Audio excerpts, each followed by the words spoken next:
let's get started with Vivek, our founder and CEO, to tell you a little bit about his story and how Question Pro came to be. Thank you, Asim. It's always fun to come back to London every year and see all the familiar faces and talk a little bit about Question Pro. I'll talk a little bit about myself. Many of you know me. I'm originally from India. After high school, I really wanted to do computer science, computer programming. I couldn't get into any of the IITs in India, so I ended up going to Russia. And then I said, fuck, that's a bad idea. And then I landed up at Provo, Utah. That's also not necessarily a great idea. I finished my schooling there, then I lived in Seattle for about 10 years, lived in the San Francisco Bay Area for about 10 years, and then went to Austin, then came back. So I've been kind of fooling around, I guess, to some extent.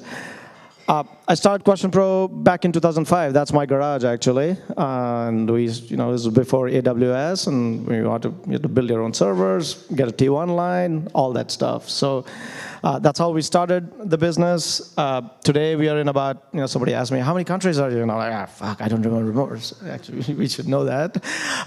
But we've grown quite a bit in the last few years. Asim's been running UK. I still remember having a pint of beer with Asim in Berkeley, and I was trying to recruit him to be my come run sales for me. He's like, dude, I want to go to the UK. I'm like, great, I have the perfect job for you. Go run the UK business for us. So that's how we've grown, and we are in 12 different markets right now, including Dubai, Australia, States, Latin America, and so on. That gives you some numbers about what we do, and quite a bit of we have about fair amount of customers. Our scale, we have 8 different data centers across the world that we collect data in, and fair amount of as you can see, fair amount of kind of usage to our platform. I'll go really quickly, give you guys a little bit context about what we do and how we think about the platform itself. There are 3 parts to our business. Number 1 is market research and consumer insights. A lot of you guys are familiar with market research, consumer insights. Within that, we have a qual platform, quant platform, and a communities platform. So all 3, we solve for all 3 use cases. That's kind of our core, I would say probably our core business is market research and consumer insights.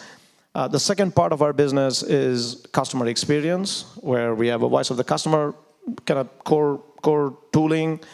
We also acquired a company called SuiteCX, which is a journey management platform, and then digital CX with Intercept and closed loop. So those are the key kind of elements of the CX ecosystem that we are building.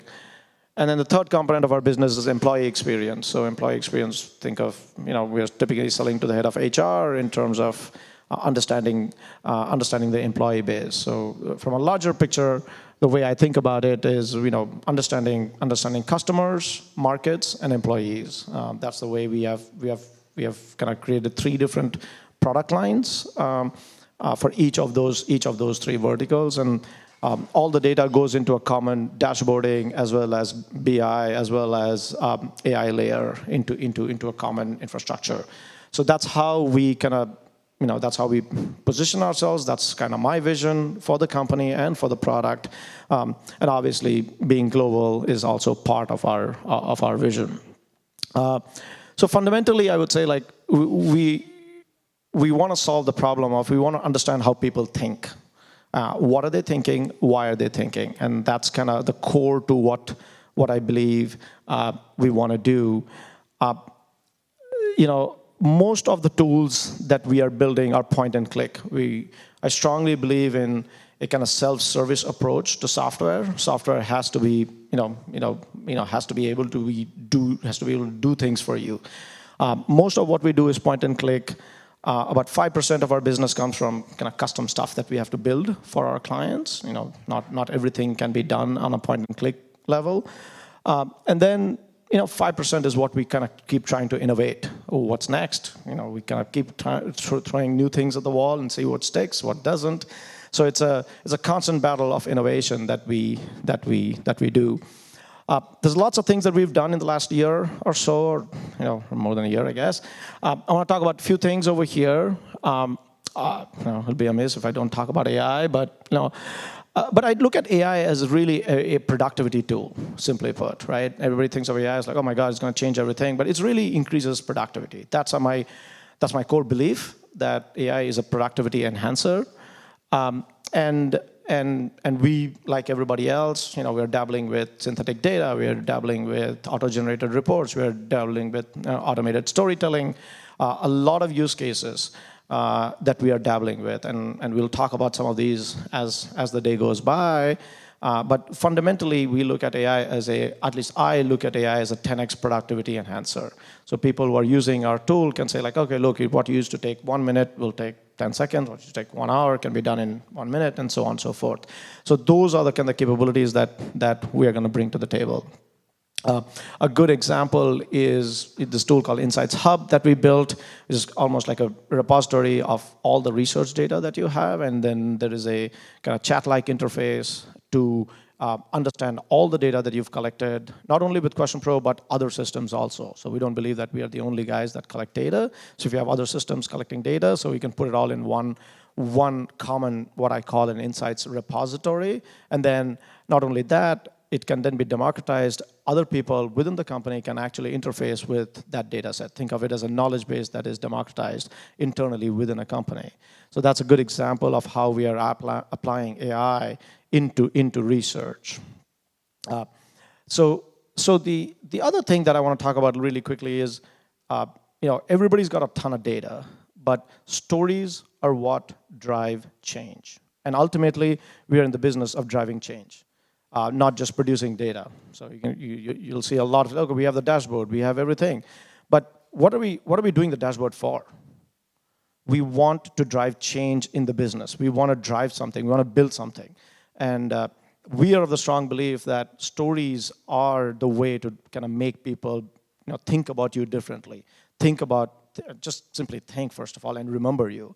And automated storytelling and how we tell stories is what matters. Ultimately, if you think about it, when you are trying to present something to a board, to a decision maker, stories are what people will remember.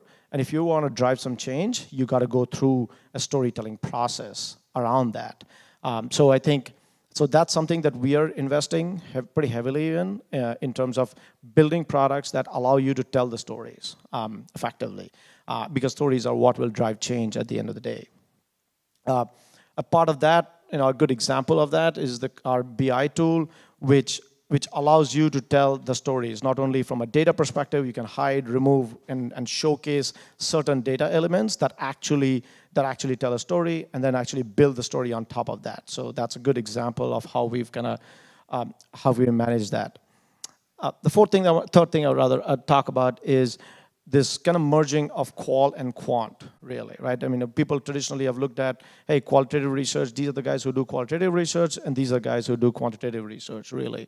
So the way I look at it is, qualitative is depth, and quantitative is breadth. So if you want to truly understand something, you go deep with something, you do need a qualitative kind of angle to it. If you want to truly understand from a breadth perspective, you can run a survey, and then you can run a focus group. And so it's not like either or, the way I look at it. It's actually both. If you want to truly understand what's going on, you need breadth and depth.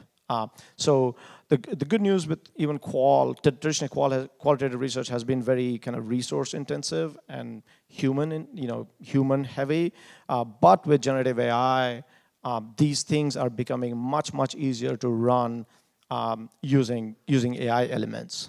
Think of it as automated focus groups versus automated moderators, or we even have a tool called Deep Dive, where within an open-ended question, you can keep asking subsequent open-ended question, where the agent will keep asking subsequent open-ended question one after the other. So if you really want to go deep about a particular issue, you can have the agent ask 5 follow-up questions. And obviously, each of the follow-up questions are based on the answers from the respondent on the previous question. So that's a good example.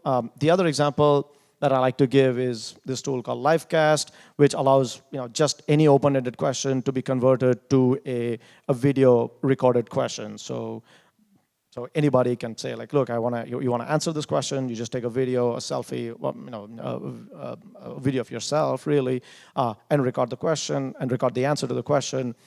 It does a few things, right? One, it humanizes that interaction, right? So the respondent is actually giving you a video feedback. Number two, the quality of the responses are actually much, much higher.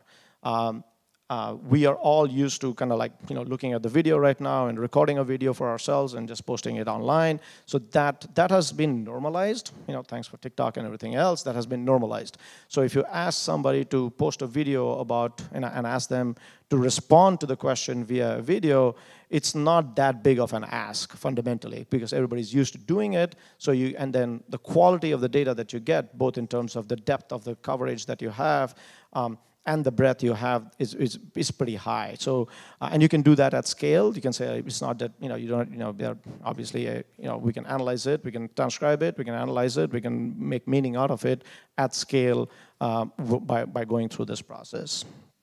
And the fourth thing I want to talk about is data quality.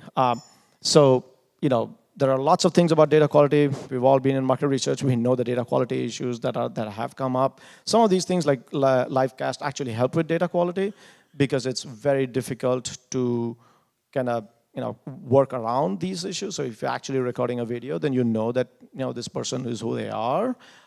And I think we've invested quite a bit. As a company, we also believe that data quality is the one thing that matters in research.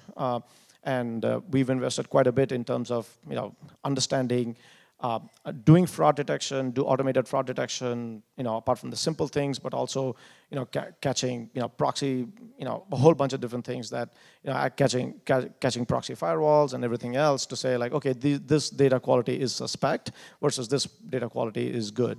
So that's something that we've kind of really invested in because I think it's fundamental and critical to our business. A good example of where our kind of future investment is into synthetic data. A lot of people have talked about it. We are still experimenting with it. Like we've talked about, I've talked to a few folks over here. We're still, I wouldn't say synthetic data is mainstream yet. Synthetic data is, effectively using LLMs to either do top-up sampling or trying to kind of doing what we believe is kind of three-dimensional research, is initially doing hypothesis testing using synthetic data, and then doing qualitative or qualitative research around it. The hypothesis testing, initially, we're using synthetic sample, which is effectively using training LLMs to have different personas, and then asking them questions about, obviously the LLMs, questions about how somebody would, how a particular new product or a new service, how will that come about? So that's the kind of the underlying principle behind synthetic data. So what do we do next, and what do we do? That's the obvious question over here. But if you think about it, like we are constantly trying to do new things. Some of them are going to succeed, and many of them are not going to work.